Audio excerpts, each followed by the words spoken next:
이제 대한민국도 핵잠을 보유해야 할 때가 왔습니다. 지난 9월 북한이 전술핵 공격 잠수함인 김근호 경웅함을 공개한 이후 핵잠수함 필요성이 다시금 제기되고 있는데요. 사실 한국형 핵잠수함 도입과 관련한 논란은 수십 년째 이어지고 있습니다. 물론 우리나라는 원자력 이용에 관한 권한이 미국에 종속되어 군사 목적의 핵 개발은 50년째 봉인된 상태인데요. 그러나 이제 한국도 이런 굴레를 벗어나야 할 때가 되었고 핵무장의 명분과 당위성의 목소리도 높아져 가고 있습니다. 그래서 준비했습니다. 오늘은 대한민국 안보에 치명적인 위협이 된 북한의 잠수함과 이에 대응하는 한국의 원자력 잠수함의 개발 가능성에 대해 자세히 알아보겠습니다. 북한이 정권 수립 75주년을 맞아 공개한 김근호 경웅함은 국내외에서 상당한 논란을 일으켰습니다. 바로 SLBM 발사관 때문인데요. 중거리 SLBM인 북극 성장차기 가능한 발사관 열문을 탑재하여 본격적인 전술핵을 이용한 공격 잠수함으로 분석되고 있습니다.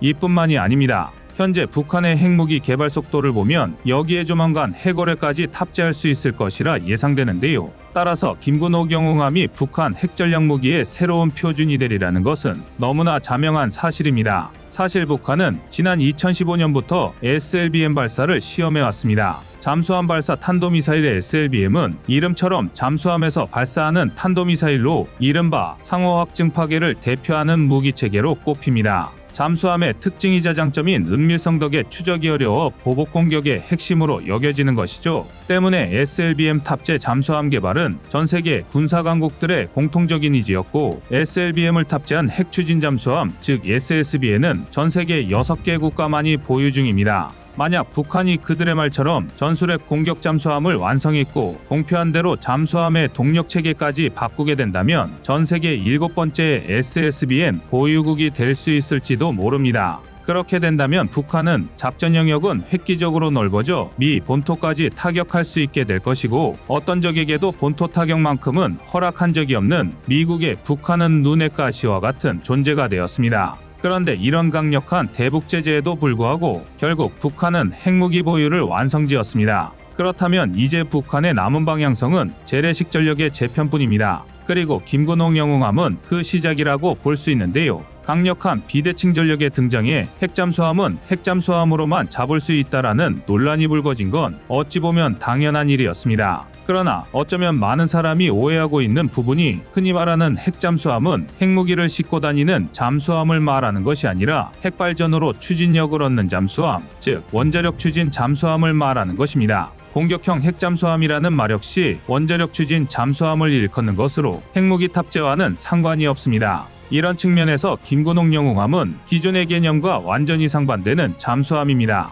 북한은 핵무기 장착이 가능하다고 주장하지만 동시에 기존의 디젤 엔진으로 움직이기 때문입니다. 이러한 점을 의식한 것인지 진수식에 참석한 김정은은 잠수함에서 동력체계나 자망속도, 항해 장비 등도 중요하지만 탑재되는 무장이 가장 중요한 내용이며 핵무기를 장착하면 그게 곧 핵잠수함이라는 연설을 하기도 했는데요. 하지만 핵잠이 진정한 전략무기로 평가받는 이유는 핵무기가 탑재되었기 때문이 아니라 긴 작전 시간을 바탕으로 위치를 추적할 수 없다는 데 있습니다. 즉 은밀함이 최강의 무기인 셈인데요. 일단 핵잠수함은 이론적으로 무한에 가까운 자망이 가능하기 때문입니다. 즉 승조원이 탑승하는 만큼 인간이 가지는 생물학적인 한계가 아니라면 작전 기간이 얼마이든 어떤 속도로 운행하든 아무런 문제가 없다는 건데요. 자망 시간이 긴 만큼 은밀하게 움직일 수 있으며 최대 속력으로 항해하더라도 작전 기간 내내 무한에 가까운 에너지 공급이 가능하다 보니 재래식 잠수함보다 더 빠르게 움직일 수 있습니다.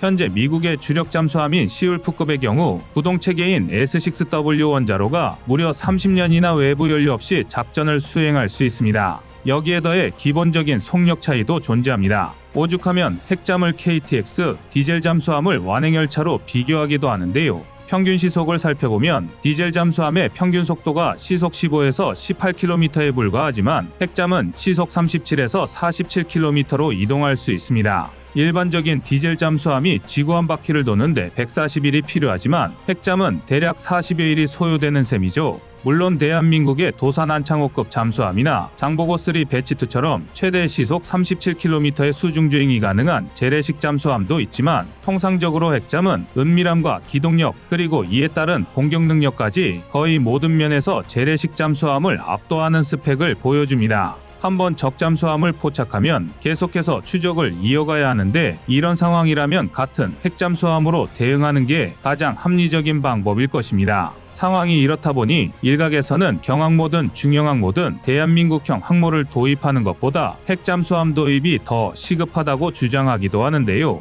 대한민국의 원자력 기술은 미국 기술에 기반하고 있습니다. 하지만 미국에서 제공한 원자력 기술이 아니라면 평화적 목적을 규정한 원자력 협정의 영향을 받지 않을 수 있습니다. 그리고 한국은 최근 순수 국내 기술로 일체형 원자로를 개발한 바가 있습니다. 그렇다면 한미 원자력 협정에 근거한 20%의 전홍축 우라늄으로 움직일 수 있는 핵잠수함을 우리 기술로 개발하는 것도 충분히 가능한 일입니다. 이미 AIP와 리튬이온 배터리를 결합한 세계 최고 수준의 재래식 잠수함 기술을 보유한 대한민국이라면 예산과 결단의 문제일 뿐이라는 게 전문가들의 공통된 의견입니다. 만약 대한민국이 핵잠을 보유하게 되면 북한만 아니라 인도, 태평양 전역으로 시야를 넓힐 수 있습니다. 즉 북한은 물론이고 중국이나 러시아 같은 강대국들의 도발까지 억제할 수 있는 것입니다. 특히 인태 지역을 중심으로 미국과 패권 경쟁에 돌입한 중국의 움직임은 심상치 않습니다. 실제로 최근 중국은 러시아에 비견될 정도로 핵잠수함 기술을 발전시키고 있습니다. 사실 핵잠수함 보유국임에도 중국의 잠수함 전력이 인정받지 못했던 건 소음 문제 때문이었습니다.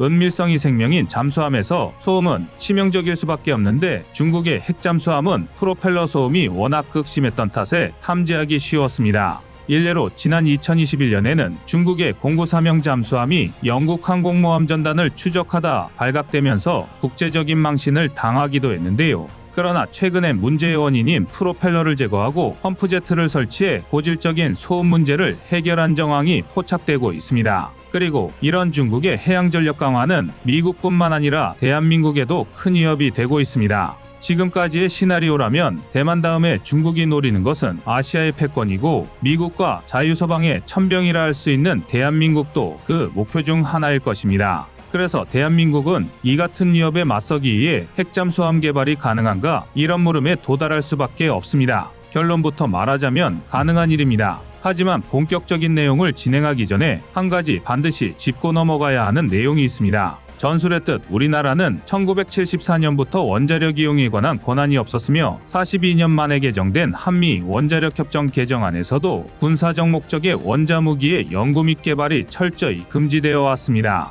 최근 도부자카임 전 미국 방부 차관의 언론 인터뷰만 보더라도 대한민국 핵잠수함 보유에 대한 시각을 알 수 있는데요. 그는 프랑스와 함께 핵잠 보유를 추진 중인 브라질의 사례에서 보듯 대한민국이 핵잠수함 도입을 선택할 수는 있지만 그러한 유혹에 저항해야 한다고 말하고 있습니다. 이른바 핵확장 억제 공약을 강화한 워싱턴 선언에 기반해 미국과의 조율을 강화해야 한다고 강조하고 있는데요. 그러면서 대한민국이 핵 관련 활동에 있어 민수용으로만 사용하겠다는 오랜 약속을 저버리려고 한다면 한미양국의 신뢰가 무너질 것이라고 경고하기도 했습니다. 더불어 그는 현실적인 문제도 지적하고 나섰는데요. 현재 대한민국의 국방예산 수준과 핵잠수함 건조 및 운용 등에 소요되는 비용을 생각하면 효율성이 낮을 뿐 아니라 한반도 주변의 비교적 낮은 수심을 고려하면 디젤 잠수함을 고수하는 편이 더 낫다고 말하고 있습니다. 아닌 게 아니라 지난 7월에는 워싱턴 선언에 의거 미국의 전략 핵잠인 켄터키함이 부산에 입항한 일이 있기도 했습니다. 미국의 해구상과 대한민국의 핵잠수함 보유 쉽게 결정할 수 없는 일입니다. 매번 쟁점이 되는 핵잠수함 도입 문제 결론이 어떻든 추가 논란은 불가피할 듯 보이는데요. 그러나 시대가 많이 바뀌었습니다. 전세도 바뀌었고 세계 여러 전장의 상황도 미국에 불리하게 돌아가고 있습니다.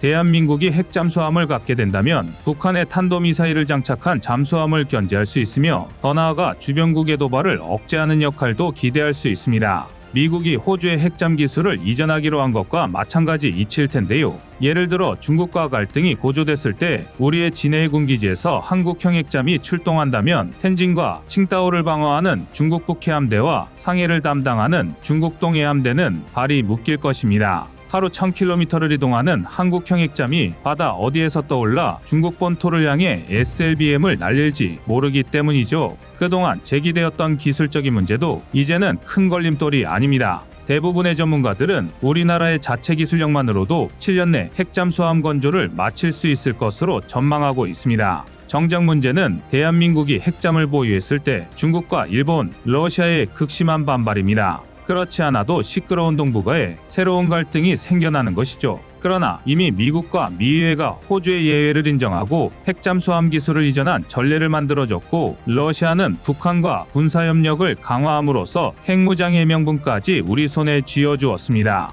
이제 대한민국의 핵무장은 요원했던 희망사항이 아닌 우리가 당면한 목표가 되었는데요. 2028년 우리 해군이 3600톤급의 함정의 현장 배치를 마무리하면 그 다음 건조할 4000톤급 잠수함은 틀림없이 원잠이 되어야 할 것입니다. 여러분의 생각은 어떠신가요? 이상 꺼리튜브의 두 번째 미션이었습니다.